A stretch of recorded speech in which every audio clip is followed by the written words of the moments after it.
একদমই না। কোরআন আমাদের একটা খুব গুরুত্বপূর্ণ কথা বলে ফেরেশতাদের মুখ দিয়ে। যখন আল্লাহ ফেরেশতাদের জানালেন যে তিনি মানুষ সৃষ্টি করবেন, তখন তারা তাড়াতাড়ি বলে উঠলেন, আপনি কি এমন কাউকে সৃষ্টি করবেন যে পৃথিবীতে ফাসাদ করবে আর রক্তপাত ঘটাবে? মানুষ তখনও সৃষ্টি হয়নি, কিন্তু ফেরেশতারা এমনভাবে বললেন যেন তারা আগে থেকেই দেখে ফেলেছেন যে এই সৃষ্টি রক্তপাত ঘটাবে। তাদের এই কথা বলার পেছনে নিশ্চয়ই আগের কোনো অভিজ্ঞতা ছিল। ইসলামী আলেমরা এই বিষয়টা এভাবে ব্যাখ্যা করেন, মানুষের আগে অন্য কিছু সৃষ্টি পৃথিবীতে বাস করত। সেই সৃষ্টি ছিল জিন।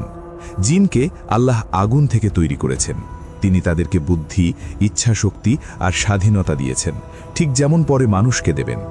ইসলামী আলেম আর তাফসিরের বই অনুসারে আদম আলাইহিস সালামের আগে জিনরাই পৃথিবী শাসন করত। এই পৃথিবীটা তাদেরই ছিল। তারা পাহাড় পার হয়েছে, সমুদ্র পাড়ি দিয়েছে, জাতি গড়েছে, বসতি তৈরি করেছে।